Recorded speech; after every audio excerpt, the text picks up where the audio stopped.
देश में कोरोना की किलर स्पीड का नया रिकॉर्ड क्या है? मुंबई क्यों बनती जा रही है महाराष्ट्र में कोरोना का एपिसेंटर? साथ ही साथ देश भर से मजदूरों के दर्द की हर एक तस्वीर और रेलवे किस तरह मजदूरों के लिए संकट मोचक बनकर सामने आई है। देखिए देश की हर बड़ी खबर की पूरी रिपोर्ट दिव्यांगों के लिए खास न्यूज बुलेटिन में। देश में कोरोना के किलर स्पीड हर रोज नए रिकॉर्ड बना रही है। ना तो नए केस आने की रफ्तार थम रही है और ना ही कोरोना से हो रही मौत पर लगाम लग रहा है। भारत में कोरोना पॉजिटिव केस की संख्या 1,31,868 तक पहुंच गई है, जबकि मरने वालों का आंकड़ा 3,867 तक पहुंच गया है। सबसे परेशान करने वाली बात यह है कि पिछले 24 घंटे में कोरोना का रिकॉर्ड 6,767 नए केस सामने आए हैं, जबकि 147 लोगों की मौत हुई है। सबसे बुरा हाल महाराष्ट्र का है, जहां कोरोना का स्पीडोमीटर 50,000 के कांटे की ओर तेजी से बढ़ रहा है। महाराष्ट्र में कोरोना मीटर 47,000 को भी पार कर गया है, जबकि 1,577 मौत हुई। पिछले 24 घंटे में कोरोना के 2,608 नए केस सामने आए हैं। मुंबई इस वक्त महाराष्ट्र में कोरोना का सबसे बड़ा एपिसेंटर है, जहां पिछले 24 घंटे में 1,566 नए केस सामने आए हैं। मुंबई में कोरोना के केस 28,000 के पार पहुंच गए हैं, जबकि 949 लोगों की मौत हो चुकी है। मुंबई में कोरोना की ये रफ्तार दहशत पैदा करने वाली है, लेकिन कुछ लोगों को इसकी बिल्कुल भी परवाह नहीं है।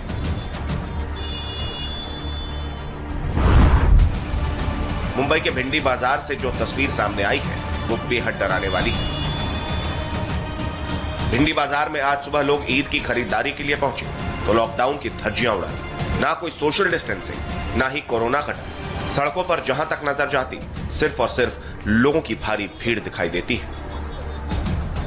ये सब ईद की खरीदारी करने के लिए आए थे, वो भी तब जब लगातार मुस्लिम धर्मगुरुओं की ओर से अपील की जा रही है कि कोरोना को देखते हुए सोशल डिस्टेंसिंग और नियम कायदों का पालन करें। लेकिन भिंडी बाजार में इन्हीं नियम कायदों को जमकर तोड़ा गया। देश भर के धार्मिक गुरुओं ने, मौलानाओं ने देश भर के मुसलमान भाई बहनों से अपील की थी कि वो रमजान की हर नमाज घर में अदा करें और ईद का त्योहार भी अपने घर में ही मनाएं। लेकिन उसके बावजूद यहाँ मुंबई के भिंडी बाजार में हजारों की संख्या में भीड़ है। ये सभी लोग सोशल डिस्टेंसिंग का पालन ना करते हुए, लॉकडाउन तोड़ते हुए इस वक्त ईद की शॉपिंग करने के लिए आए हैं। यहाँ पर पुलिस और प्रशासन के लोग भी मौजूद हैं। आप देख सकते हैं वहाँ पर पुलिस के कुछ अधिकारी खड़े हुए हैं, लेकिन वो भी लोगों को समझाने में असफल हैं, असमर्थ हैं कि उन्हें इतनी बड़ी संख्या में बाहर नहीं निकलना चाहिए, लॉकडाउन नहीं तोड़ना चाहिए, भीड़ नहीं जुटानी चाहिए। और इसके बावजूद हजारों की संख्या में यहाँ पर लोग मौजूद हैं, खरीदारी कर रहे हैं ईद के लिए। आप खुद समझ सकते हैं, जब इतनी बड़ी संख्या में भीड़ यहाँ पर आएगी, लॉकडाउन तोड़ेगी, सोशल डिस्टेंसिंग का पालन नहीं करेगी, तो ऐसे में कोरोना इन्फेक्शन को फैलना तो तय है।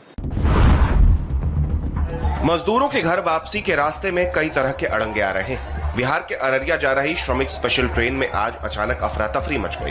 ये ट्रेन जब पटना के बख्तियारपुर रेलवे स्टेशन पर पहुंची तभी ट्रेन से धुआं निकलने लगा, जिसके बाद ट्रेन रुकी तो मजदूर उतरकर भागने लगे। काफी देर तक मजदूरों में खौफ बना रहा। दरअसल ट्रेन की ब्रेक बाइंडिंग में आग लग गई थी, जिसके चलते धुआं निकलने लगा। उसी के बाद प्रवासी मजदूरों में अफरा तफरी मच गई। हालांकि ट्रेन के ड्राइवर की सूझबूझ से बड़ा हादसा टल गया। जल्द ही ट्रेन को रोककर आग पर काबू पाया गया और ट्रेन को अररिया रवाना कर दिया गया। क्या हुआ था ट्रेन में अभी? Break binding. ये ट्रेन कहाँ से आ रही है? ट्रेन करमनासा से किशनगंज जाएगी। कहाँ जाएगी? किशनगंज जाएगी। अररिया। तो क्या अभी क्या कैसा अभी? सब ठीक है, ओके हो गया है, गाड़ी खुलेगी।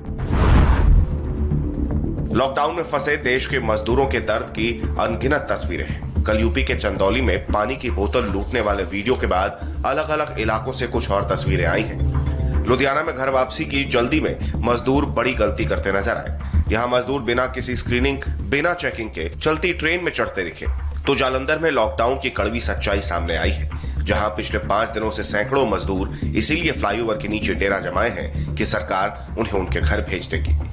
बिहार के भागलपुर में क्वारंटीन सेंटर के बाहर जबरदस्त हंगामा हुआ। क्वारंटीन सेंटर के बाहर निकले एक मजदूर की गांव वालों ने जमकर पिटाई कर दी। पहले उसको दौड़ाकर पीटा, फिर लाठी डंडों से पिटाई की। भागलपुर के मुरहन में बने क्वारंटीन सेंटर से एक मजदूर बाहर बाजार में घूमने निकल गया। गांव वालों ने इसका विरोध किया तो मजदूरों और गांव वालों की तरफ से पत्थरबाजी शुरू हो गई। इसके बाद क्वारंटीन सेंटर के गेट पर कई प्रवासी मजदूरों की पिटाई की गई। बाद में पुलिस के पहुंचने के बाद मामला शांत हुआ। वहीं बिहार के दूसरे क्वारंटीन सेंटर से एक विधायक की बदसलूकी की तस्वीरें सामने आई हैं। बिहार के शेखपुरा में जेडीयू विधायक रणधीर कुमार सोनी क्वारंटीन सेंटर का हाल जानने पहुंचे थे, तभी प्रवासी मजदूरों ने उनसे रोजगार की मांग की तो विधायक भी भड़क गए। हालांकि बाद में जब नीतीश के इस विधायक का बयान वायरल होने लगा तो उन्होंने सफाई दी कि जिस लड़के से उन्होंने बातचीत की थी वो उनका रिश्ते में भतीजा था। कोरोना के संकट काल में परेशान मजदूरों के लिए रेलवे संकट मोचक बनकर सामने आया है। कोरोना लॉकडाउन के चलते फंसे हुए प्रवासी मजदूरों को निकालने के लिए रेलवे ने अगले 10 दिनों तक 2600 से ज्यादा श्रमिक ट्रेनें चलाने की योजना बनाई है। रेलवे बोर्ड के मुताबिक अगले 10 दिनों में 2600 से अधिक ट्रेनों के शेड्यूल तय किए गए हैं। इन स्पेशल श्रमिक ट्रेनों से 36 लाख प्रवासी यात्रा करेंगे। उधर महाराष्ट्र के नांदेड़ में साधु की हत्या ने सनसनी फैला दी है। नांदेड़ के आश्रम में लिंगायत समाज के एक साधु का शव मिलने से हड़कंप मच गया है। आश्रम के दूसरे साधु पर ही हत्या का आरोप है। आश्रम के करीब एक स्कूल के पास भी शव मिला है। हत्या का आरोप साईनाथ नाम के दूसरे साधु पर लगा है, जो फिलहाल फरार है। पालघर के बाद अब नांदेड़ की इस घटना से कई सवाल उठ रहे हैं। एक महीने में दूसरी बार संतों की हत्या की इस घटना पर बीजेपी ने राज्य सरकार पर निशाना साधा है। बीजेपी नेता राम कदम ने कहा कि महाराष्ट्र में साधु संत सुरक्षित नहीं है। पहली हत्या को सरकार ने अफवाह कह के करार दे दिया।